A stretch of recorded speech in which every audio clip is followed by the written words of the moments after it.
አባቶቼ፣ እናቶቼ፣ ወንድሞቼ፣ እህቶቼ ይሄ ድምፅ የሚሰማችሁ በተሰጠን ጊዜ እንጠቀም። እንምጣ ወደ እግዚአብሔር። ከእግዚአብሔር የራቅንበት ዘመን ይበቃ። ከቤተ ክርስቲያን የራቅንበት ዘመን ይበቃ። ከመንፈሳዊ ሕይወት የራቅንበት ዘመን ይበቃ። እንምጣ። የምሕረት እጁን ዘርግቶ የኛ አባት ይቀበለናል። መምጣታችንን ብቻ ነው የሚፈልገው የሚናፍቀው። ሰማያዊ አባታችን እግዚአብሔር ደጅ ደጁን እያየ ይጠብቀናል። መቼ ነው የምንመለሰው? መቼ ነው ንስሐ የምንገባው? መቼ ነው ለቅዱስ ሥጋው ለክቡር ደሙ የምንበቃው? እንደምታዩት ነው ዓይናችን የሚያየው ጆሮአችን የሚሰማው ነገር ሁሉ ደስ አይልም። አንዳንድ ሰዎች ንስሐ ገቡ ሲባሉ ደርስበታለሁ ብለው 5 እና 10 ዓመት የሚያቅዱ ሰዎች ነው። ባካችሁ ዘመናችን አጭር። ምንድነው በዓለም ጆሮአችን እየሰማ? ምንድነው ዓይኖቻችን እየተመለከቱ ያሉት? እንዴ ካጠገባችን እናታችን በድንገት እየተለየች፣ ካጠገባችን አባታችን በድንገት እየተለየን እየሞተ፣ ጓደኞቻችን፣ ባልንጀሮቻችን፣ ወንድሞቻችንና እህቶቻችን ብዙ ዕቅድ፣ ብዙ ራዕይ፣ ብዙ ዓላማ ያላቸው ሰዎች ወጥተው እንደቀሩ እያየን፣ ዘመኑ እንደሆነ አጭር ነው። ተቀምጦ መነሳት የለም፣ ወጥቶ መግባት የለም። ዘመናችን ከሸማኔ መወርወራ ይልቅ እየቸኮለ ነው። ስለዚህ ቀጠሮ መስጠታችንን ትተን መጽሐፍ እንደሚናገር የመዳን ቀን አሁን ነው ስለተባለ በተሰጠን ጊዜ እንጠቀም። ሐዋርያው ቅዱስ ጳውሎስ ምንድን ያለው? በተወደደ ሰዓት ሰማሁ፣ በመዳን ቀን ረዳሁ። የተወደደ ሰዓት አሁን ነው። የመዳን ቀን አሁን ነው። ንገሩኝ፣ የመዳን ቀን መቼ ነው? ሁለተኛ ቆሮንቶስ ምዕራፍ 6 ቁጥር 2 ላይ የተመዘገበ እግዚአብሔር ቃሉን አስተውሉት። በተወደደ ሰዓት ሰማሁ፣ በመዳንም ቀን ረዳሁ። የተወደደ ሰዓት አሁን ነው። የመዳንም ቀን አሁን ነው። ምእመናን አሁን ነው የሚለው መጽሐፍ ከጥቂት ደቂቃ በኋላ ምን እንደሚሆን ስለማናውቅ ነው። ዋስትና የለንም። እንደ ጠፋው ልጅ ባካችሁ ጠፍተን እንመለስ። እልከኛ እንሆን፣ አመፀኛ እንሆን። አንዳንድ ሰዎች አሁን ሲሰበክ ምን አደረጉ፣ ምን በደልኩት ይላል። አንዳንዶች ኃጢአት የሚመስላቸው ነፍስ ማጥፋት ነው፣ ደም ማፍሰስ ነው። ጽንስ ማስወረዱስ፣ በሐሰት መመስከሩስ፣ መተተኛ ቤት፣ ድግምተኛ ቤት፣ ጠንቋይ ቤት፣ አስማተኛ ቤት መሄዱስ፣ ስም አለ ክርስቲያን የሚለው ስም አለ ሰባኪ የሚለው ስም አለ ዘማሪ የሚለው ስም አለ ዲያቆን የሚለው ስም አለ ካህን የሚለው ሂዱበት። ነገር ግን ሞተህማ እግዚአብሔር በቁም ከመሞት ሁላችንን ቢጠብቀ። ወገኖቼ ሁለት አይነት ሙታን አለው። የመጀመሪያዎቹ ነፍሳቸው ከሥጋ የተለየ ነው። ይሄ የተፈቀደ ሙት ነው። ሁለተኛ ነፍሳቸው ከሥጋቸው ያልተለየች ነገር ግን በግብራቸው በሥራቸው የሞቱ ሰዎች አሉ። አቶ ከሌ ሞቷልና አቃብሩኝ ያልተባሉ፣ ድንኳን ያልተተከለላቸው፣ ንፍሮ ያልተቀቀለላቸው ነገር ግን በቁማቸው የሞቱ ሰዎች አሉ። እግዚአብሔር ከቁም ሞት ይጠብቀን ሁላችንን። ስም አለህ ነገር ግን ሞትህማል። ሰው ሞተ የሚባለው ነፍሱ ከሥጋው ሲለይ ብቻ አይደለም። ከእግዚአብሔር ከተለየን ኃጢአት መስራት ከጀመርን ወገኖቼ በቁማችን ሞተናል። ብዙዎቻችን ጠፍተናል። እስኪ እኔም ራሴ ይሄ ድምፅ የሚሰማችሁ አባቶቼ፣ እናቶቼ ሁላችንም ራሳችንን ሕይወታችን ምን ይመስላል? ብዙዎቻችን እግዚአብሔርን እያስደሰትን አይደለም። በዚህ ዘመን እንደ እግዚአብሔር ሐሳብ እንደ እግዚአብሔር ፈቃድ እየተመላለስን አይደለም። በደለናል፣ ኃጢአት ሰርተናል፣ ተላልፈናል። እግዚአብሔር አይቶ እንዳላየ ሰምቶ እንዳልሰማ እያለፈን ነው። ትዕግሥት የባህሪው ነው። ከዛሬ ነገ ንስሐ ይገባሉ፣ ይመለሳሉ፣ ይጸጸታሉ ብሎ ዕድሜ ይሰጣል፣ ዘመን ይሰጣል። አንዳንዶች በተሰጣቸው ዕድሜ ይጠቀማሉ፣ አንዳንዶቻችን በተሰጠን ጊዜ አንጠቀም። አምላካችን እግዚአብሔር በቤት ውስጥ ሆነን ከመጥፋት ሁላችንን በቸርነቱ ይጠብቃል። አንድ ሰው 100 በጎች ነበሩት ይላል። አንድ እረኛ 100 በጎች ነበሩት ይላል። ከ100 መካከል አንዱ በግ ጠፋበት ይላል። 99ን በበረሃ ትቶ የጠፋውን አንድ በግ ፍለጋ ሄደ ይላል። ወጥቶ ወርዶ ላሙን አፍሶ ወዙን አንጠፍጥፎ ደከመና የጠፋውን በግ እረኛው አገኘ። ለምን አደከምከኝ ብሎ በበትር መታው አይልም። ጠፍቶ የተገኘውን በግ እረኛው በትከሻው ተሸከመው ይላል። ካልጠፉት ከ99 ደመረው ይላል። ወገኖቼ ይሄ እረኛ የጌታችን የመድኃኒታችን የኢየሱስ ክርስቶስ ምሳሌ።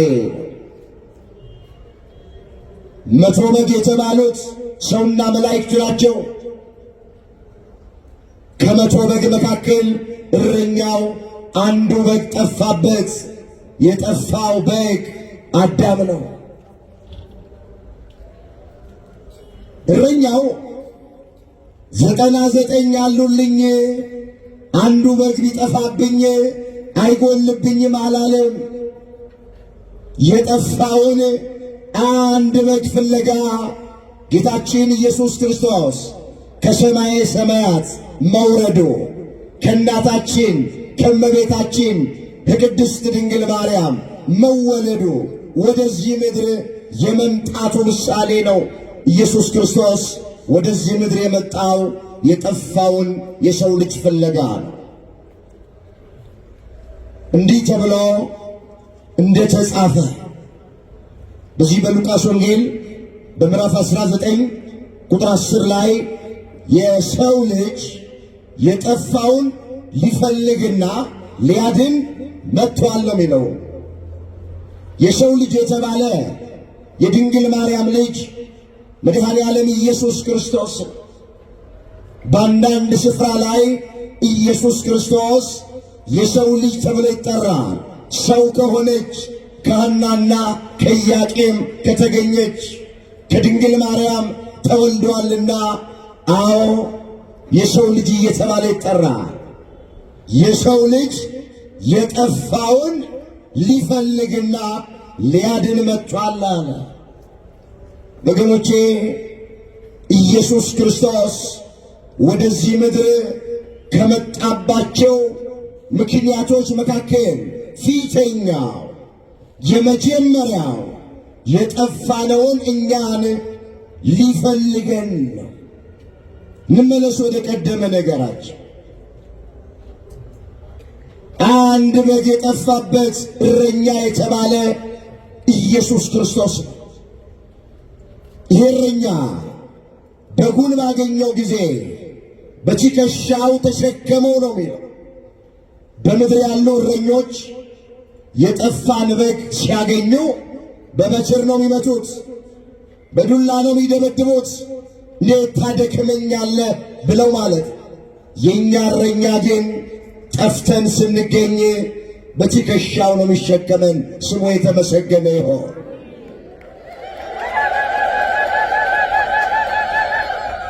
በማናችንም ጥፋት እግዚአብሔር ደስተኛ አይደለም። ክርስቲያኖች ይህ ድምፅ የሚሰማችሁ በደንብ እንዲሰሙን እንፈልጋለን።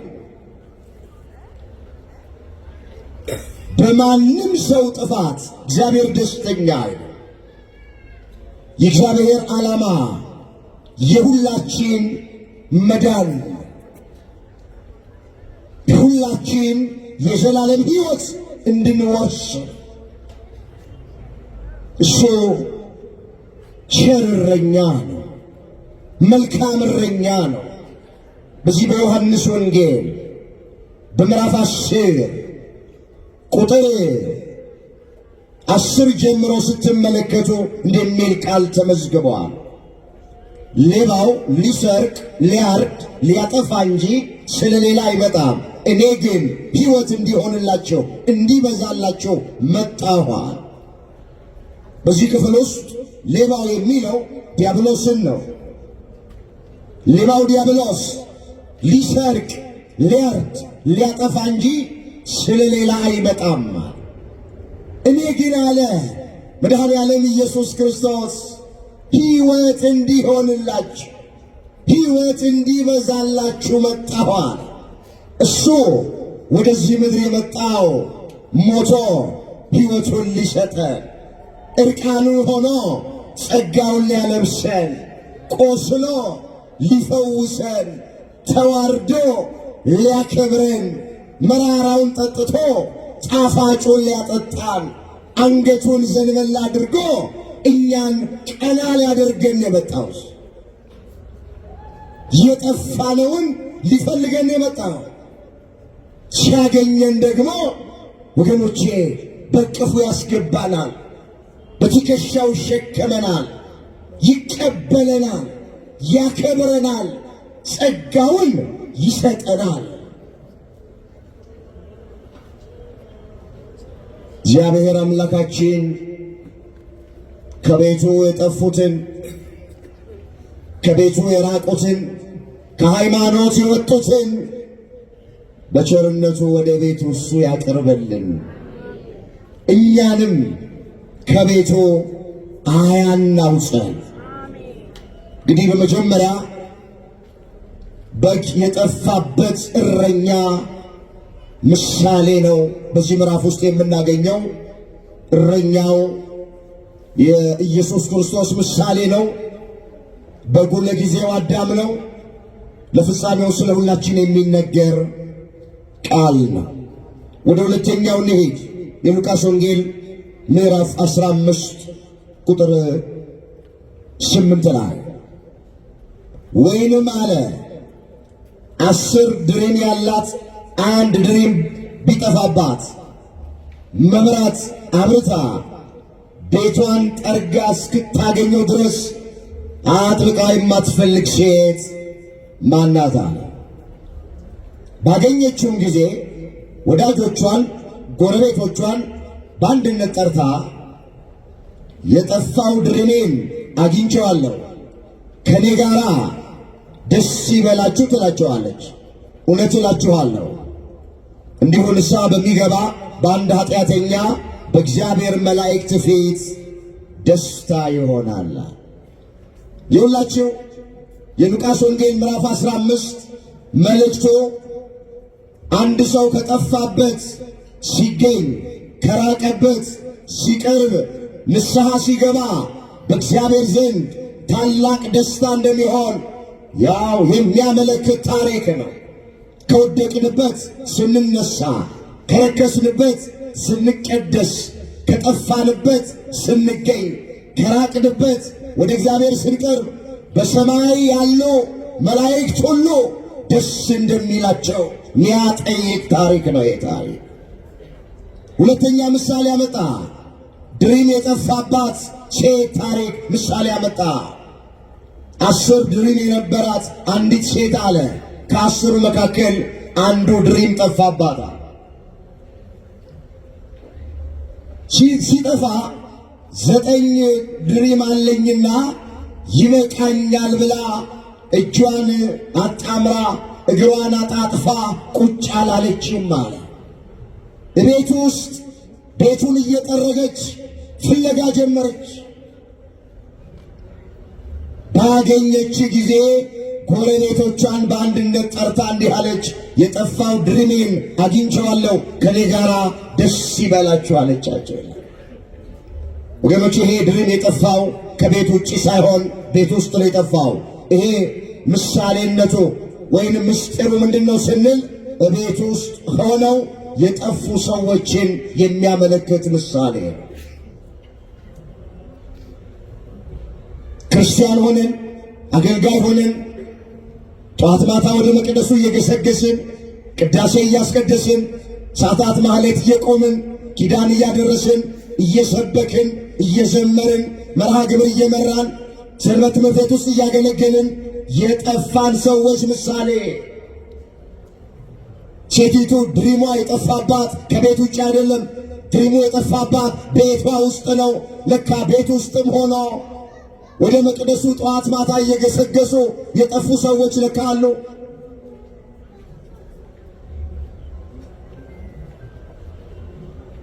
እኛ ወደ ቤቱ ከመጣን ቃሉን ከሰማን ቅዳሴ ካስቀደስን አንዳንዶቻችን በቂ የሚመስለናል። በዚህ ብቻ እግዚአብሔርን የምናስደስት ይመስለናል። ይህን በማድረጋችን ብቻ የዘላለም ሕይወት የምናገኝ የሚመስለን ሰዎች አለ። ወገኖቼ ንስሐ ማንገባ ከሆነ ቅዱስ ሥጋውን ክቡር ደሙን የማንቀበል ከሆነ እንደ እግዚአብሔር ሐሳብ የማንመላለስ ከሆነ ክርስቲያን ሆነንም አገልጋይ ሆነንም ጠፍተናል። እግዚአብሔር ከጥፋት ሁላችንን የሚሰውር መጽሐፍ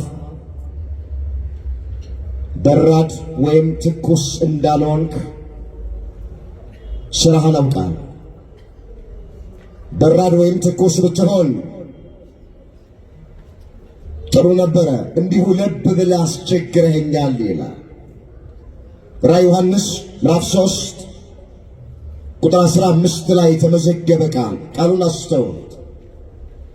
ቅዱስ ዮሐንስ ወልደ ነጎድጓድ ራእዩን ተመልክቶ በሎዶቅያ ወዳለው ወደ ቤተ ክርስቲያን መልአክ እንዲህ ብለህ ጻፍ አለኝ ይላል። አሜን የሆነውና የታመነው እውነተኛ ምስክር የሆነው የታመነው እግዚአብሔር ከፈጠረው ሁሉ አስቀድሞ የነበረው እንዲህ ይላል፣ በራድ ወይም ትኩስ እንዳይደለ ስራህን አውቃለሁ። በራድ ወይም ትኩስ ብትሆን መልካም በሆነ ነበረ፣ ነገር ግን ለብ ብለህ አስቸግረኸኛልና ልተፋ ነው ይላል። ድሪም የጠፋባት ሴት ለብ ያለ ሕይወት ያለን ሰዎች ምሳሌ ነው። ለብ ያለ ሕይወት ማለት ወገኖቼ በራድ ያልሆነ ነው፣ ወይም ደግሞ ትኩስ ያልሆነ ነው፣ መካከለኛ ነው። ይሄ ማለት በዓለም ስንሆን ዓለምን የምንመስል፣ በቤተ ክርስቲያን ስንሆን መንፈሳዊ የምንሆን፣ ወጥ የሆነ ሕይወት የሌላቸው ሰዎች ምሳሌ። ከወገብ በላይ ታቦት፣ ከወገብ በታች ጣዖት የሆነ ሕይወት ያለን ሰዎች ምሳሌ። ዘማሪ ስናይ መዘመር የሚያምረን፣ ዘፋኝ ስናይ መስፈን የሚያምረን ሰዎች ሕይወት ምሳሌ።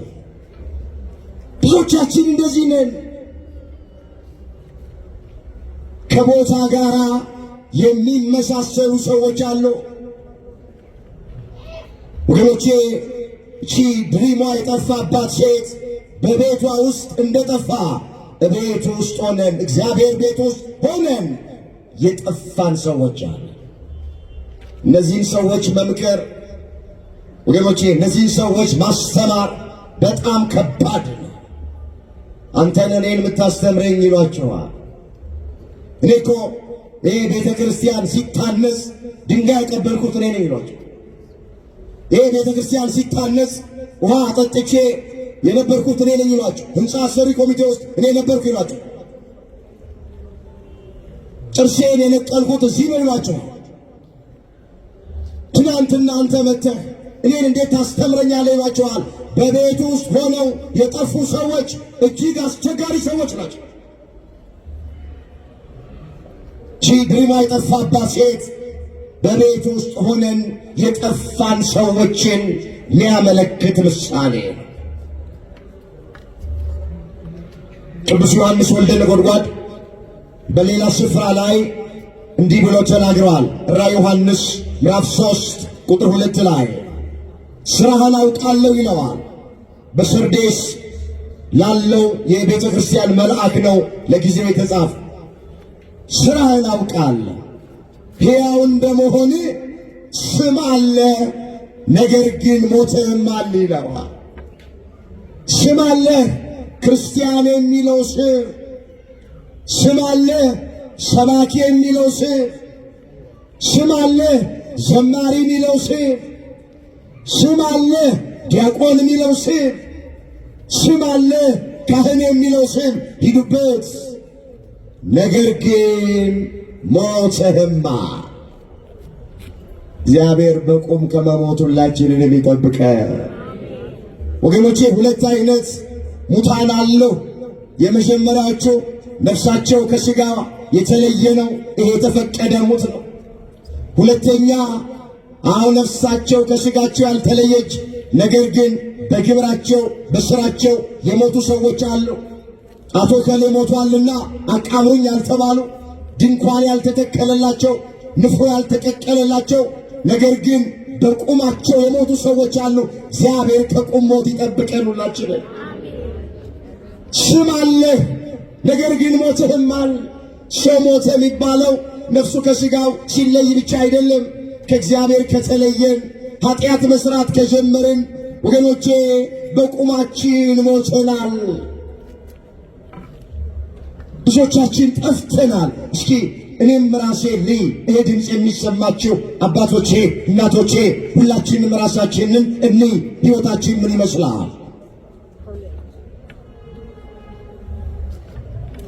ብዙዎቻችን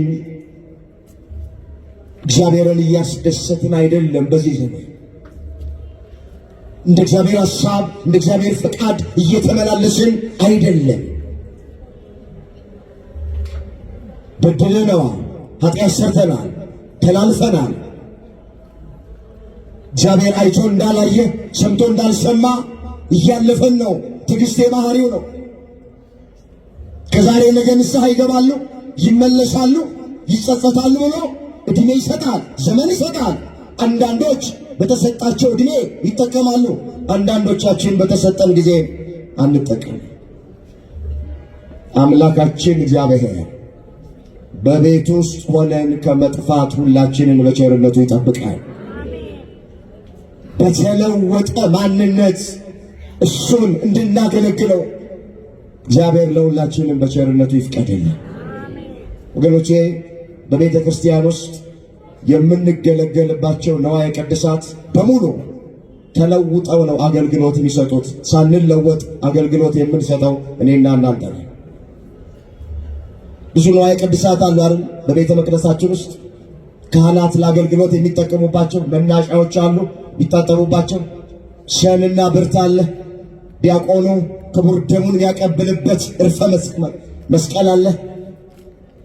ስንቱን ልተርክላችሁ።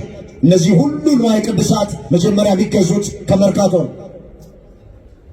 እነዚህ ዕቃዎች ከተገዙ በኋላ ወገኖቼ በቅዱስ ቅባት፣ በቅባ ቅዱስ፣ በቅባ ሜሮን ይከብራሉ፣ ይለወጣሉ። ቤተ መቅደስ ውስጥ ተገብተው ስማቸው ሁሉ ይቀየራል። እኛ በቤት ውስጥ የምንጠራቸው ስሞች አይደሉም። ቤተ ክርስቲያን ውስጥ ስንገለገልባቸው ምንጠራቸው ተለውጠው አገልግሎት ይሰጣሉ። ሳንለወጥ ምናገለግል እኔና እናንተ ነን። ሳንለወጥ የምንሰብክ፣ ሳንለወጥ የምንዘምር፣ ሳንለወጥ የምንቀድስ፣ ሳንለወጥ ምናስቀድስ እኛ ነን። ዕቃዎቹ ተለውጠው ነው አገልግሎት የሚሰጡት። ከዕቃዎቹ ኳንስናል። አንዳንዶቻችን ባልተለወጠ ማንነት ነው እግዚአብሔርን እያገለገልን ያለው። ስለዚህ በቤት ውስጥ የጠፋው በቤቱ እየተመላለስን ነገር ግን ሕይወታችን የጠፋብን ሰዎች ምሳሌ ነው። አምላካችን እግዚአብሔር ከጠፋንበት ሁላችንንም ይፈልጋል። ያለሽ መስሎሻል? ተበልተሽ አልቀሻል። ያ ሰነፍ ገበሬ የከመረውን ክምር መውቃት ሰንፎ ከጎረቤት እየተበደረ ይበላል። የከመርኩትን ሰወቃ እከፍልሃለሁ እያለ ከአንዱ 10 ኪሎ ከአንደኛው 5 ኪሎ ከአንዱ 20 ኪሎ ጤፍ እየተበደረ ይበላል። አንድ ቀን ቁጭ አለና የተበደረውን ይደምረው ጀመር። ካቶ ከሌ ይሄን ያክል፣ ካቶ ከሌ ይሄን ያክል ደመረው። ሲደምረው እንኳን የከመረው ክምር ይቅርና ገና ወደፊት ዘርቶ አጭዶ የሚከምረው ዕዳውን የሚመልስለት አይደለም። በጠዋት ከቤቱ ወጣ። ያችን ክምሯን ይዞራት ጀመረ። እንዲህ አላት፣ አንቺ ክምር አለ ያለሽ መስሎሻል፣ ተበልተሽ አልቀሻል አላት። ብዙዎቻችን ያለን ይመስለናል፣ ነገር ግን የለንም፣ ጠፍተናል እያልኳችሁ እኮ ነው። ሕይወታችንን እንየው፣ ማንነታችንን እንየው።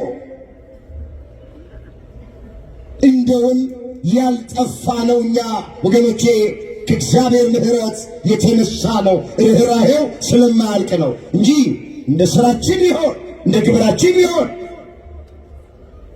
ከዚህም በላይ መከራና ፈተና በሕይወታችን በገጠመን ነበረ። እንመለስ። የጠፋው ድሪም የኛ ምሳሌ ከቅዳሴው ሳንለይ፣ ከኪዳኑ ሳንለይ፣ ከጉባኤው ሳንለይ፣ ከአገልግሎቱ ሳንለይ፣ ነገር ግን ሕይወት የሌለን ሰዎች ምሳሌ ነው። ወደ ዋናው እንምጣ። በዚህ የሉቃስ ወንጌል ምዕራፍ 15 ቁጥር 11 ጀምሮ በዚህ ክፍል ውስጥ ደግሞ ልጅ የጠፋበት አንድ አባት ታሪክ ተመዝግቧል። እንዲህ ይላል፣ አንድ ሰው 2 ልጆች ነበሩት። ስንት ልጆች? 2 ልጆች ነበሩት።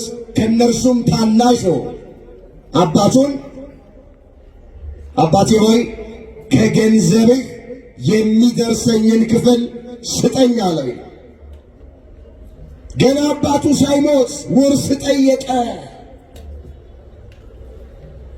ሁላችን እንደምናውቅ መቼስ ሰው አረፍተ ዘመን ሲገታው ነፍሱ ከሥጋው ሲለይ በሞት ሲለይ ውርስ መጠየቅ የተለመደ ነው፣ ሕግም ይፈቅዳል። ይሄ ልጅ ግን አባቱ በሕይወት እያለ ነፍሱ ከሥጋው ሳትለይ ሳይሞት ከገንዘብህ የሚደርሰኝን እኩሌታ ስጠኝ ብሎ የውርስ ጥያቄ ይዞ መጣ።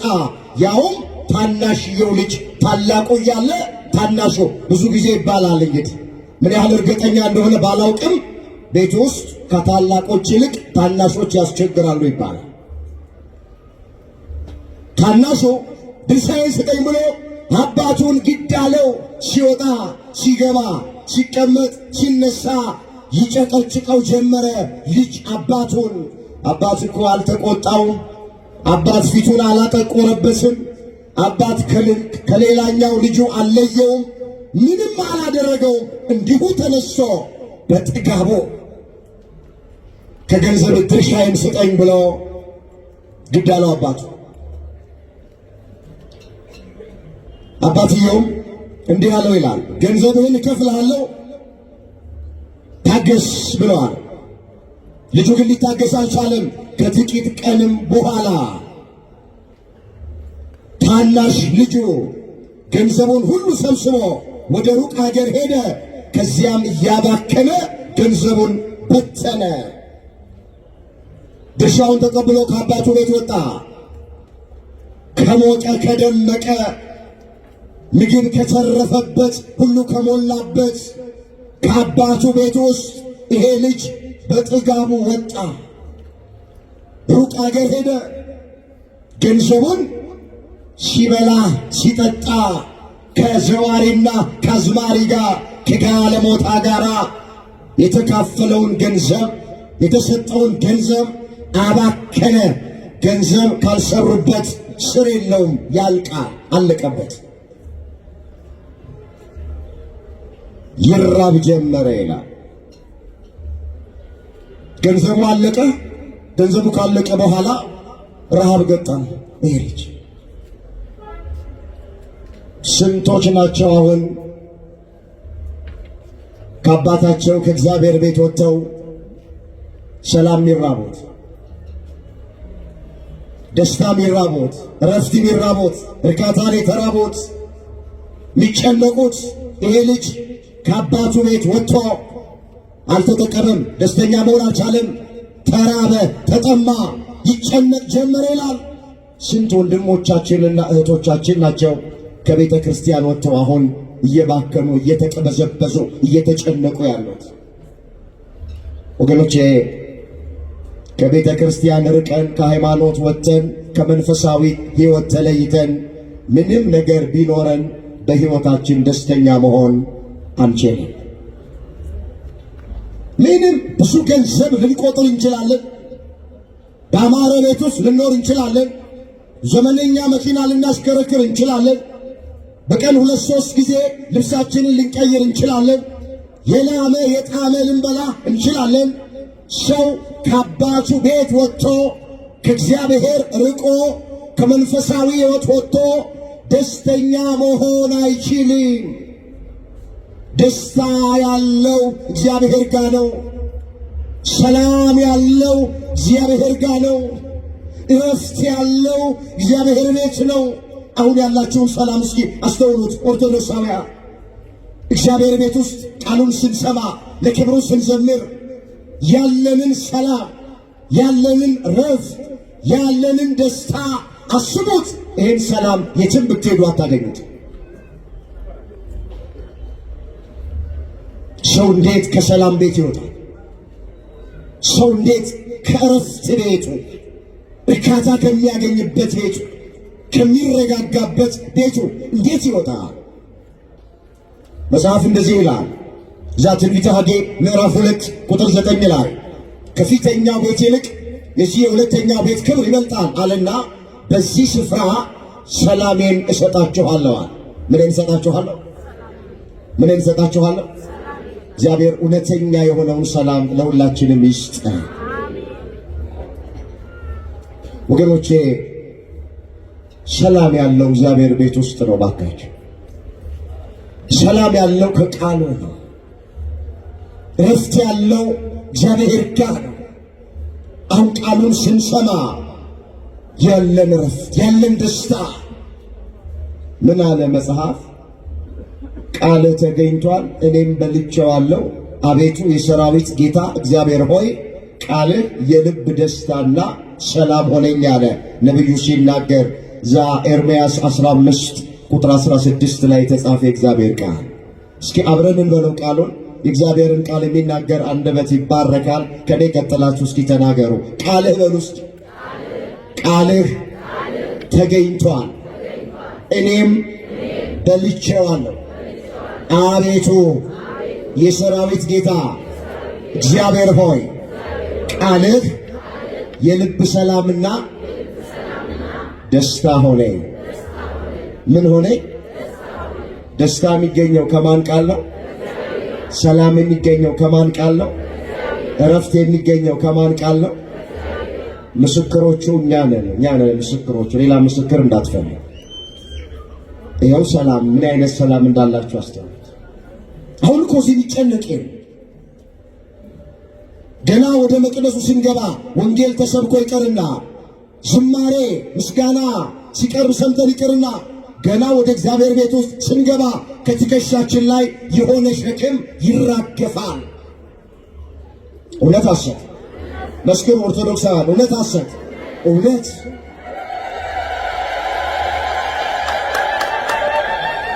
ተውት። እዚህ ጋር መምህር ቆሞ፣ እዚህ ጋር አገልጋይ ቆሞ፣ እዚህ ጋር አባት ቆሞ ሰብኮ ይቀርና ተናግሮ ይቀርና አስተምሮ ይቀርና ወገኖቼ ዝማሬ ቀርቦ ይቀርና ገና ወደ ቅጽሩ ስንገባ፣ ወደ አደባባዩ ስንገባ፣ ወደ ቤቱ ስንገባ እንባችን ይታበሳል፣ ደስ ደስ ይለናል። አሁን እኮ ፊታችን ፈገግታ የሚታየው ምንም ተሰጥቶን አይደለም፣ ምንም ተደርጎልን አይደለም። የቃል ኪዳን ስፍራ ስላለን ቤቱ የቃል ኪዳን ቤት ስለሆነ ሸክማችን ቤታችን ውስጥ ያለው የሚያስጨንቀን እንቅልፍ የሚነሳን ነገር ወደ ቅድስናው መቅደስ ስንገባ ከኛ ይርቃል። ይህን ያደረገልን አምላክ ስሙ የተመሰገነ ይሁን። ከፍ አድርጋችሁ አመስግኑ። ይመለስ። ከአባቱ ቤት ወጣ። ከሞላ አባቱ ቤት ሁሉ ነገር ካለበት ከአባቱ ቤት ወጥቶ ሄደ። ይራብ ጀመረ፣ ይጨነቅ ጀመረ፣ ተጠማ። ወደ አንድ ሰው አስጠጋኝ ብሎ ጠየቀ። ያም ሰው አስጠጋው ይላል። ሪያም ያረባ ሰው ስለነበረ ታሪኩ እንደምናውቅ ሪያ እንዲጠብቅ አደረገው። አሳማ ማለት ሪያዎችን ይጠብቅ ጀመረ። በእስራኤል በጣም የተናቀች እንስሳ ሪያ ናት። በጣም የተናቀች ስለምትሸት እስራኤላውያን በጣም የሚጸየፏት እንስሳ ናት ሪያ ማለት። ያን አጸያፊውን ነገር መጠበቅ ጀመረ። ይኸውላችሁ ሁልጊዜ እንደዚህ ይሆናል። ከእግዚአብሔር ቤት ውስጥ ወደንና ፈቅደን ከመንፈሳዊ ሕይወት ውስጥ ወደንና ፈቅደን ከወጣን ውጪ ስንወጣ የሚጠብቀን እንደዚህ የተናቀ ነገር ነው የሚጠብቀን። ሪያ ይጠብቅ ጀመረ። ታውቃላችሁ ሪያዎች በጣም በላተኞች ስለሆኑ የሚቀርብላቸውን ምግብ በፍጥነት ነው በልቶ የሚጨርሱት። ይሄ ሰው ይሄ ጠፋ ልጅ ለሪያዎች የሚሰጠውን አሰር ምግቡን ሊበላ ይመኝ ነበረ። ነገር ግን አያስቀሩለትም። ለሱ ቀድመው ጨርሰው ይበሉት ነበረ። ወዲያው ወደ ልቡ ተመለሰ ይላል እግዚአብሔር። ወደ ልባችን ይመልሰ። ወደ ልቡ ተመለሰና እንዲህ አለ። ላነበው ፈልጋለሁ። እዚህ የሉቃስ ወንጌል ምዕራፍ 15 ቁጥር 17 ላይ እንደዚህ የሚል ቃል ተመዝግቧል። ወደ ልቡም ተመልሶ እንዲህ አለ፣ እንጀራ የሚተርፋቸው የአባቴ ሙያተኞች ስንት ናቸው? እኔ ግን ከዚህ በረሃብ እጠፋለሁ። ተነስቼ ወደ አባቴ እሄዳለሁ። አባቴ ሆይ በሰማይና በፊቱ በደልኩ፣ ወደፊት ልጅ ልባል አይገባኝም። ከሙያተኞች እንዳንዱ አድርገኝ እለዋለሁ። ወሰነ። በሕይወታችን ላይ እንድንወስን መድኃኔዓለም ይርዳ። ወገኖቼ መውጣት ችግር የለውም። እንደወጡ አለመቅረት ነው፣ መመለስ ነው። መውደቅ አዎ ብቻ አይደለም፣ እንደወደቁ አለመቅረት ነው። ወደ ልቡ ተመለሰ። እንዲህ ያለ በአባቴ ቤት እንጀራ የሚተርፋቸው ስንት ሙያተኞች ናቸው። እኔ ግን እዚህ በረሃብ ልጠፋ ነው። እኔ ግን እዚህ እራባለሁ። ስለዚህ ወደ አባቴ መሄድ አለብኝ አለ። አባቴን እንደዚህ እለዋለሁ አለ፣ አባቴ ሆይ በሰማይና በፊትህ በደልኩ፣ ወደፊት ልጅ ልባል አይገባኝም። ከሙያተኞች ከአገልጋዮች ከባሪያዎች እንደ አንዱ ቁጠረኝ እለዋለሁ ብሎ ወሰነና አንድ እርምጃ ወደ አባቱ ዘንድ መጣ ይላል። አባቱ በሩቅ አየው ልጅ። እንዴት በሩቅ አየው ያሉ እንደሆነ ደጅ ላይ ቁጭ ብሎ ደጅ ደጁን ይመለከት ነበረ። ከዛሬ ነገ ልጄ ይመጣል ብሎ መቼስ የአባት አንጀት አይጨክንም፣ የእናት አንጀት አይጨክንም አይደል? ልጅን ያክል ጠፍቶበት ተኝቶ የሚያድር ወላጅ የለም። ስንት ወላጆች አሉ ልጆቻቸው ጠፍቶባቸው ይሙት በሕይወት ይኑር ሳያውቁ ማቅ ለብሰው የሚኖሩ ስንት ወላጆች አሉ። ቤት ይቅጠረው ወይ ሞቷል ብለው ያልተረዱ፣ በቃ ሐዘናቸውን ያልተወጡ፣ እንደገና ደግሞ ተገኘ ያልተባሉ ወጥቶ የቀረባቸው ስንት ልጅ አለ ወላጆች መሰላቸው። ይሄ አባት ደጅ ደጁን እያየ ልጁን ይጠብቀዋል። ድንገት ከሩቅ አየው ይላል። ልጁ ገና አንድ እርምጃ ሲራመድ አባትየው ዘጠኙን ተራመደና ሮጦ ሄዶ አቀፈው፣ አንገት ውስጥም አስገባው ይላል። ሳይጸየፈው አባት ልጁን አቅፎ ተቀበለው። ሪያ እኮ ነበር የሚጠብቀው። ሚሸት ሚከረፋ አሳማ ነበር ይጠብቀው። ትሸታለህ፣ ታጠብ፣ ልብስህን ቀይር አላለው አባትየው። ከነቆሻሻው ከነጉድፎ አባት ልጁን አቀፈው። እግዚአብሔር ከየትም እንምጣ መቼም እንምጣ እስካሁን የት ነበርክ አይለንም። እቅፍ አድርጎ ይቀበለናል። ስሙ የተመሰገነ ይሁን። ሳይጸየፈው ተቀበለ። ገሩሴ ይሄ አባት የእግዚአብሔር ምሳሌ ነው። በቁሙ ሰው እንዳይመስላችሁ። የዚህ የጠፋው ልጅ አባት የሰራዊት ጌታ የእግዚአብሔር ምሳሌ ነው። ሲመጣ ተቀበለ። እንዴትም ሆነን እንምጣ መቼም እንምጣ እስካሁን የት ነበራችሁ አይለንም። እስካሁን የት ነበርክ፣ እስካሁን የት ነበርሽ አይልም። የኛ አባት መምጣታችንን ብቻ ነው የሚፈልግ። ትምህርቱ ተስፋ እንድትቆርጡ አይደለም። ትምህርቱ ወደ ልባችን ተመልሰን ወስነን ወደ እግዚአብሔር እንድንቀርብ ነው። በንስሐ የትምህርቱ ዓላማ ነው። ሳይጸየፍ ተቀበለው። መጽሐፍ ምን ይላል? ነፍሴ አትጸየፋችሁም ይላል የሰራዊት ጌታ እግዚአብሔር ተብሎ ተጽፏል። እዛ ኦሪት ዘሌዋውያን ምዕራፍ 26 ቁጥር 12 ላይ ነፍሴ አትጸየፋችሁም ይላል የሰራዊት ጌታ እግዚአብሔር። እስኪ አንድ ጥያቄ ልጠይቃችሁ። እግዚአብሔር ይጸየፈናል? መልሶልኝ። እግዚአብሔር ይጸየፈናል ወይ? አይጸየፈንም። ሰው ሊጸየፈን ይችላል እንዴ? በከተማ ማንነታችንን ሕይወታችንን የሚያውቁ ሰዎች ቅዳሴ ልናስቀድስ ይሆናል፣ ጉባኤ ለመካፈል ይሆናል፣ ቤተክርስቲያን ለመሳለም ይሆናል፣ ወይም ስለት ደርሶልን ስለት ለማስገባት ስንመጣ እኮ እከሌም መጣ እከሊትም መጣች እያሉ ሰዎች ጣታቸውን ይቀስሩብናል፣ ሰዎች ይፈርዱብናል፣ ሰዎች ይጸየፉናል። ሰው ቢጸየፈን በሰማይ የማይጸየፈን አምላክ አለ። ማን ይባላል ስሙ? ማን ይባላል ስሙ? እግዚአብሔር። አሁን እኮ እንደማይጸየፈን እርግጠኛ የሆነው ወደዚህ የቅድስና ስፍራ የገባ ነው በጽድቃችን በስራችን ሳይሆን በማን ቸርነት ነው? የት አመሻችሁ ቢለን ኖሮ ማይገባ ነበር። የት ነው ያመሻችሁት ብሎ ምሽታችንን እግዚአብሔር ቢጠባበቅ ነው። ሰው አየኝ አላየኝ እያለ የሰራነውን ኃጢአት እግዚአብሔር ቢጠባበቅ ነው። ደጃፍ ዘግተን ከመጋረጃ በስተጀርባ የሰራነውን ኃጢአት እግዚአብሔር ቢጠባበቅ ነው። ሀገር ቀይረን አካባቢ ቀይረን መንገድ ቀይረን የሰራነውን ኃጢአት እግዚአብሔር ቢጠባበቅ ኖሮ ማን ከፊቱ ይቆም ነው? ማን እዚህ የቅድስና ስፍራ ይገኝ ይሆን? ወገኖቼ እኔ እዚህ ጋር ቆሜ ማገለግላችሁ እግዚአብሔር ብዙ ነገር ትቶልኝ ነው። እናንተም ቁጭ ብላችሁ ቃሉን የምትሰሙት እግዚአብሔር ብዙ ነገር ትቶላችሁ ነው። መቅደስ ገብተን ተንሱ ጸልዩ ብለን ብንቀድስ፣ ሰላም ለኩልክሙ ብለን ብንቀድስ እግዚአብሔር ትቶልን ነው። ዳዊት ምን አለ? አቤቱ ኃጢአትንስ ብትጠባበቅ ኖሮ ከፊትም አይቆማል፣ ይቅርታ ካንተ ዘንድ ነው አለ። እዛ መዝሙር 129 ቁጥር 3 ላይ የተመዘገበ ቃል። እስኪ አቤቱ በሉት። አቤቱ ኃጢአትን ብትጠባበቅ ኖሮ ከፊትህ ማይቆም ነበረ፣ ይቅርታ ካንተ ዘንድ ነው። ይቅርታ ከማ ዘንድ ነው?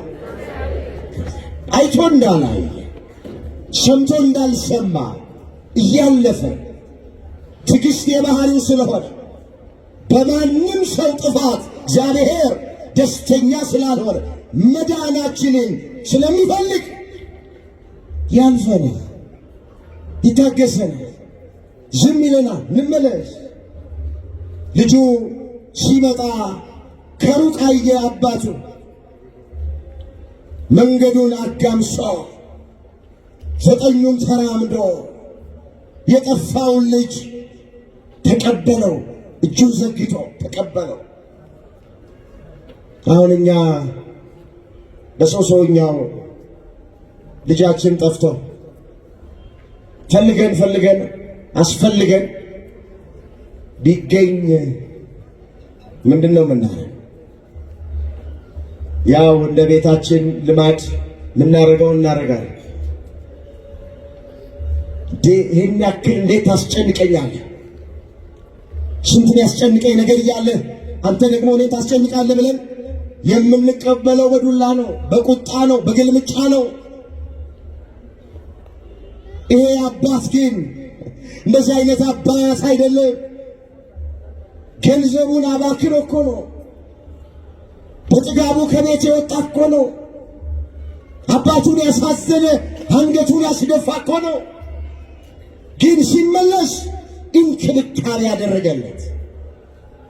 እንዲህም አለ ይላል ለባሪያዎቹ እንደዚህ አለ፣ የተሻለ ልብስ አምጡና አልብሱት፣ ፈጥናችሁ ከሁሉ የተሻለ ልብስ አልብሱት፣ ለእጁ ቀለበት ለእግሩ ጫማ ስጡ፣ የሸባውን ፍሪዳ አምጥታችሁ እረዱ፣ እንብላ እንጠጣ ደስ ይበለን። ይህ ልጄ ሞቶ ነበርና ደግሞ ሕያው ሆኗል፣ ጠፍቶ ነበረ ተገኝቷል፣ ደስ ይላቸውም ጀመረ። የተሻለ ልብስ አልብሱት። በኃጢአት ምክንያት ልብሱ ወልቆ ነበረ፣ ተራቅቶ ነበረ። አሁን ጥሩ ልብስ፣ ከሁሉ የተሻለ ጥሩ ልብስ አምጡና ለጠፋው ልጅ አልብሱት አለ። ወገኖቼ ኃጢአት ያራቁታል። ልብስ አልብሱት አለ። ራቁቱን ነዋ። ምናልባት በውጭ የሚታይ ልብስ ልንለብስ እንችላለን። ኃጢአት መስራት ስንጀምር ግን ራቁታችንን ነው የምንሆነው። ኃጢአት ያራቁታል። ትዝ ይላችኋል በዛ በዘፍጥረት 3 ቁጥር 10 ላይ የተመዘገበው ቃል የአባታችን የአዳምና የእናታችን የሔዋን ታሪክ። ወደ ገነት ውስጥ ሁሉን ይገዙ ዘንድ አስገባቸው። አንድ ነገር ብቻ ነው የከለከላቸው። በገነት ውስጥ ካለው የዛፍ ፍሬ ሁሉ ትበላላችሁ፣ ነገር ግን መልካምና ክፉን ከሚያስታውቀው ፍሬ እንዳትበሉ፣ ከእሱ በበላችሁ ቀን ሞትን ትሞታላችሁ አላቸው። ይህን ትእዛዝ ሊቃውንት እንደሚናገሩት 7 ዓመት 3 ወር 17 ቀን አዳምና ሔዋን ጠበቁ። ከዚህ ጊዜ በኋላ አትብሉ የተባሉትን የዕፀ በለስ ፍሬ ቆርጠው በሉ፣ እምነት አጎደሉ። ወዲያው ጸጋቸው ተገፈፈ። አዳምም ዘሎ ጫካ ውስጥ፣ ሔዋንም ዘላ ጫካ ውስጥ ገባች። ራቁታቸውን ሆኑ። ልብስ አልነበራቸውም። አስቀድመው የሚለብሱት ጸጋ እግዚአብሔርን ነበረ። ኃጢአት በሰሩ ጊዜ ያ ጸጋ ተገፈፋቸው። ቅጠል ገለደሙና ኀፍረታቸውን ሸፍነው ጫካ ውስጥ ሆኑ። እግዚአብሔር መጣ። መፈልገው ይሄን ነው። አዳም አዳም ወዴት ነው ያለኸው አለ። እስኪ አንድ ጥያቄ ልጠይቃችሁ። አዳም ወዴት እንዳለ እግዚአብሔር ያውቃል አያውቅም? አቤት ያውቃል። በሱ ዘንድ ማይገለጥ የተከደነ ማይታይ የተሰወረ ነገር የለም። እሱ ሁሉን ያውቃል፣ ሁሉን ይመረምራል። ግን እንዳላዋቂ ሆኖ በገነት ውስጥ ድምፁን አሰማ። አዳም አዳም ወዴት ነህ አለው። በእውኑ አትብላ ያልኩህን የዕፀ በለስ ፍሬ ቆርጠህ በላህን ሲለው ነው። ምክንያት አቀረበ። እንዲህም አለ፣ በገነት ድምፅህን ሰማው፣ ራቁቴን ስለሆንኩኝ ፈራሁ አለ። እስኪ በገነት ድምፅህን ሰማው፣ ራቁቴን ስለሆንኩኝ ፈራሁ። ምንን ስለሆነ? አዳምን ራቁት ያደረገው አትብላ የተባለውን የዕፀ በለስ ፍሬ ቆርጦ መብላቱ። ኃጢአት ያራቁታል ያልኳችሁ ነው። በገነት ድምፅህን ሰማው፣ ራቁቴን ስለሆንኩኝ ፈራሁ አለ። ኃጢአት ያስፈራል። ኃጢአት ያስጨንቃል። በማንም አናሳብ አንዳንዶቻችን እየተጨነቀን ያለነው በገዛ ኃጢአታችን። ይኸው ፈራ። በገነት ውስጥ ድምፅህን ሰማው፣ አዳም አዳም ወዴት ነህ የሚለውን ድምፅ ሰማው። ስለዚህ ራቁቴን ሆንኩኝ እንደገና ፈራሁኝ አለ። ወገኖቼ ኃጢአት ምንም ጥቅም የለው። ኃጢአት ምንም ውጤት የለው። ኃጢአት ራቁት ያደርጋል። በመጀመሪያ ኃጢአት ያስጨንቃል። ኃጢአት ፈሪ ያደርጋል። ኃጢአት የገዛ ጥላችንን ስናይ እንድንደነግጥ ያደርጋል። መጽሐፍ ክፉውን በሚያደርግ ሰው ነፍስ ሁሉ መከራና ጭንቀት ይሆንበታል ነው የሚለው። እዚያ ሮሜ ምዕራፍ 2 ቁጥር 9 ላይ የተመዘገበ ቃል። ቃሉን አስተውሉት። ክፉውን በሚያደርግ ሰው ነፍስ ሁሉ መከራና ጭንቀት ይሆንበታል። ጭንቀት ከየት ይመጣል? ፍርሃት ከየት ይመጣል? ራቁት መሆን ከየት ይመጣል? ሰላም ማጣት ከየት ይመጣል? ከኃጢአት ይመጣል። አሁን አንዳንዶች ቀን ኃጢአት ሲሰሩ ይውላሉ። ልክ ማታ በቤታቸው ላይ ጋደም ሲሉ ቀን የሰሩት ኃጢአት እንደ መጽሐፍ ይገለጣል። እንቅልፍ የለም። ስንገላበጥ እናድራለን። አንዳንዶቻችን አንተ ይሄን አድርገህ፣ አንቺ ይሄን አድርገሽ፣ ሰነድ ሰርዘህ ደልዘህ፣ ጉቦ ተቀብለህ፣ በሐሰት መስክረህ፣ ዳኛ ከሆነ የ5 ደቂቃ ጉዳይ የ5 ዓመት ጉዳይ አድርገህ፣ ሐኪም ከሆነ አንተ ራሱን አሞ ለመጣ ሰው 30 አይነት ምርመራ እያዘዝ፣ ነጋዴ ከሆነ አንተ ቅቤ ውስጥ ሙዝ እየጨመርክ፣ በርበሬ ውስጥ ሸክላ እየጨመርክ፣ ወተት ውስጥ ውሃ እየጨመርክ ተኝቶ ማደር የለ። ኃጢአት ያስጨንቃል። ኃጢአት ሰላም ያሳጣል። ባካችሁ ማይጠቅመንን ነገር አንጠልጥለን አንዙር። የተሻለ ልብስ አልብሱት ማለት ኃጢአቱ ስላራቆተው ነው የጠፋው። ለእግሩ ጫማ፣ ለጣቱ ቀለበት፣ የሰባው ፍሪዳ ይታረድ። የስነ መለኮት ሊቃውንት ለእግሩ ጫማ የሚለውን ልጅነት ብለው ተርጉሞታል።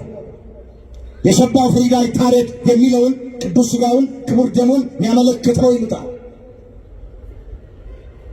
አንድም ልብስ፣ የተሻለ ልብስ፣ ሃይማኖት፣ ጸጋ እግዚአብሔር ይመለስለት ነው። ቀለበት ቃል ኪዳን ነው፣ የአባትና የልጅ ቃል ኪዳን። ይህ ሁሉ ተደረገለት። ርሳችን ተነስቶ ወደ አባቱ መጣ። እስኪ ተነስቶ በሉ። አልሰማችሁ? ወደ አባቱ መጣ። ወደ ማን መጣ? ወደ አባታችን በንስሐ እንድንመጣ እግዚአብሔር ሁላችንን ይርዳ። አባቶቼ፣ እናቶቼ፣ ወንድሞቼ፣ እህቶቼ ይህ ድምፅ የሚሰማችሁ በተሰጠን ጊዜ እንጠቀም። እንምጣ ወደ እግዚአብሔር። ከእግዚአብሔር የራቅንበት ዘመን ይበቃ። ከቤተ ክርስቲያን የራቅንበት ዘመን ይበቃ። ከመንፈሳዊ ሕይወት የራቅንበት ዘመን ይበቃ። እንምጣ። የምሕረት እጁን ዘርግቶ የኛ አባት ይቀበለናል። መምጣታችንን ብቻ ነው የሚፈልገው የሚናፍቀው። ያ አባት የጠፋ ልጁን ደጅ ደጁን እያየ ዓይኑ እየተላወሰበት ይጠብቀው እንደነበረ የኛም አባት ሰማያዊ አባታችን እግዚአብሔር ደጅ ደጁን እያየ ይጠብቀናል። መቼ ነው የምንመለሰው? መቼ ነው ንስሐ የምንገባው? መቼ ነው ለቅዱስ ሥጋው ለክቡር ደሙ የምንበቃው? እንደምታዩት ነው። ዓይናችን የሚያየው ጆሮአችን የሚሰማው ነገር ሁሉ ደስ አይልም። ኃጢአታችን በስቶ አይመስላችሁም? በደላችን በስቶ አይመስላችሁም? መተላለፍ በስቶ አይመስላችሁም? የድፍረት ኃጢአት በስቶ አይመስላችሁም? በውስጥም በውጭም እግዚአብሔርን ተስተካክለን የበደልን አይመስላችሁም? የትምህርቱ ዓላማ ዘመኑን ዋጅተ ነው ኢትዮጵያችን እንድትፈወስ፣ የእምነት ነፃነታችን እንዲከበር፣ ያንዳንዳችን የድርሻችንን መወጣት እንድንችል ነው። ድርሻችንም ድንጋይ መፍለጥ አይደለም፣ ጉድጓድ መቆፈር አይደለም። እግዚአብሔር ከባድ ሸክም አይጭንብንም። እግዚአብሔር እንዲታረቀን እኛ እግዚአብሔርን በንስሐ እንታረቀው።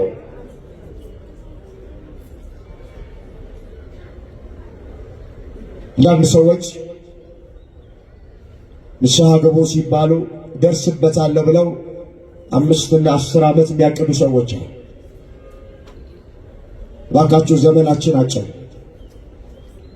ምንድነው በዓለም ጆሮአችን እየሰማ?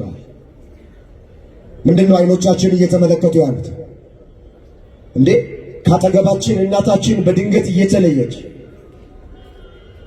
ካጠገባችን አባታችን በድንገት እየተለየን እየሞተ፣ ጓደኞቻችን፣ ባልንጀሮቻችን፣ ወንድሞቻችንና እህቶቻችን ብዙ ዕቅድ፣ ብዙ ራዕይ፣ ብዙ ዓላማ ያላቸው ሰዎች ወጥተው እንደቀሩ እያየን፣ ዘመኑ እንደሆነ አጭር ነው። ተቀምጦ መነሳት የለም፣ ወጥቶ መግባት የለም። ዘመናችን ከሸማኔ መወርወራ ይልቅ እየቸኮለ ነው። ስለዚህ ቀጠሮ መስጠታችንን ትተን መጽሐፍ እንደሚናገር የመዳን ቀን አሁን ነው ስለተባለ በተሰጠን ጊዜ እንጠቀም። ሐዋርያው ቅዱስ ጳውሎስ ምንድነው ያለው? በተወደደ ሰዓት ሰማሁ፣ በመዳን ቀን ረዳሁ። የተወደደ ሰዓት አሁን ነው። የመዳን ቀን አሁን ነው። ንገሩኝ፣ የመዳን ቀን መቼ ነው? ሁለተኛ ቆሮንቶስ ምዕራፍ 6 ቁጥር 2 ላይ የተመዘገበ እግዚአብሔር ቃሉን አስተውሉት። በተወደደ ሰዓት ሰማሁ፣ በመዳንም ቀን ረዳሁ። የተወደደ ሰዓት አሁን ነው። የመዳንም ቀን አሁን ነው። ምእመናን አሁን ነው የሚለው መጽሐፍ ከጥቂት ደቂቃ በኋላ ምን እንደሚሆን ስለማናውቅ ነው። ዋስትና የለንም። እንደ ጠፋው ልጅ ባካችሁ ጠፍተን እንመለስ። እልከኛ እንሆን፣ አመፀኛ እንሆን። አንዳንድ ሰዎች አሁን ሲሰበክ ያው ምን አደረጉ ይላል፣ ምን በደልኩት ይላል። አንዳንዶች ኃጢአት የሚመስላቸው ነፍስ ማጥፋት ነው፣ ደም ማፍሰስ ነው። ጽንስ ማስወረዱስ፣ በሐሰት መመስከሩስ፣ መተተኛ ቤት፣ ድግምተኛ ቤት፣ ጠንቋይ ቤት፣ አስማተኛ ቤት መሄዱስ፣ ስንት በደል ስንት ኃጢአት አለብን እኮ። መጽሐፍ ልቤን አነጻው ከኃጢአት ጠራው የሚል ማን ነው ይላል። እዛ ምሳሌ 20 ቁጥር 9 ላይ ማን ነው ከመካከላችን ልቤን አነጻሁኝ ኃጢአትም አልሰራሁኝም ማለት የሚችል ሰው ማን አለ? በደላችን ይለያያል እንጂ ሁላችንም በድለናል። እግዚአብሔር ለምን በደላችሁ አይለንም፣ ለምን ንስሐ አልገባችሁም ግን ብሎ ይጠይቀናል። ለዚህ ነው በነቢዩ በኤርምያስ በኩል አደረና ምን አለ? የወደቁ አይነሱምን? የሳቱስ አይመለሱምን? ይላል የሰራዊት ጌታ እግዚአብሔር አለ። እዛ ትንቢተ ኤርምያስ ምዕራፍ 8 ቁጥር 4 ላይ የተመዘገበ እግዚአብሔር ቃል። እስኪ የወደቁ አይነሱምን? የሳቱ አይመለሱምን? እግዚአብሔር እንደወደቀን አያስቀረ። እግዚአብሔር ከውድቀታችን ሁላችንን ያንሳል። በቃ ይኸውላችሁ መውደቅ ተፈጥሯዊ ነው። ኃጢአት መስራት ተፈጥሯዊ ነው። የለበስነው ሥጋ ደካማ ሥጋ ነው። ፍጥረታችንን እግዚአብሔር ጥንቅቅ አድርጎ ያውቃል። እያንዳንዳችንን እግዚአብሔር ልቅም አድርጎ ያውቀናል። ደካማነታችንን ያውቀዋል። እግዚአብሔር የሚጠይቀን ንስሐ ባልገባንበት ኃጢአት ብቻ ነው። አባቶቼ በደንብ ደግመዋል። እግዚአብሔር የሚጠይቀን ንስሐ ባልገባንበት ኃጢአት ብቻ ነው። ንስሐ ማለት ምንድን ነው? አውቀን በድፍረት ሳናውቅ በስህተት የሰራነውን ኃጢአት ካህኑ ምስክር እግዚአብሔርን ዳኛ አድርጎ መናዘዝ ነው። በቃ ድንጋይ መፍለጥ አይደለም፣ ጉድጓድ መቆፈር አይደለም፣ ከባድ አይደለም። ወንድሞቼ እና እህቶቼ ካህኑ የንስሐ አባታችን ምስክር ነው። እግዚአብሔር ነው ዳኛው። ከተናዘዝን በኋላ ቀኖና ተሰጥቶን፣ ቀኖናው ጾም ይሆናል፣ ጸሎት ይሆናል፣ ምጽዋት ይሆናል፣ ስግደት ይሆናል። እሱን ፈጽመን ወደ ንስሐ አባታችን ስንመጣ እግዚአብሔር ይፍታ እኮ ነው። ማን ይፍታ? ከስራታችን የሚፈታን ማን ነው? ካህኑ ምስክር ነው። የሚፈታን ይቅር የሚለን እግዚአብሔር ነው። እኛ ብቻ እንደወደቅን አንቅ። ምን አለ ሶሎሞን? ጻድቅ 7 ጊዜ ይወድቃል 7 ጊዜ የሚነሳል። እስኪ ጻድቅ በሉ 7 ጊዜ ይወድቃል 7 ጊዜ ይነሳል። እዛ ምሳሌ 24 ቁጥር 16 ላይ የተመዘገበ እግዚአብሔር ቃል ጻድቃንን ይኸውላችሁ ጻድቅ ያሰኛቸው አለመውደቃቸው አይደለም፣ ወድቀው አለመቅረታቸው ነው። ተክለ ሃይማኖት ብንል፣ ገብረ መንፈስ ቅዱስ ብንል፣ አብርሃም ብንል፣ ይስሐቅ ብንል አልወደቁም ማለት አይደለም። ወድቀዋል፣ ግን እንደወደቁ አልቀሩ። በድለዋል፣ ነገር ግን እንደበደሉ አልቀሩ። አጥፍተዋል፣ ነገር ግን እንዳጠፉ አልቀሩም። እኔና እናንተ ነን አንዳንዶቻችን እንደወደቀን የቀረነው። ስለዚህ ጻድቅ አለ 7 ጊዜ ይወድቃል። መውደቅ ተፈጥሯዊ ነው ያልኳችሁ ነው። ነገር ግን ይነሳል።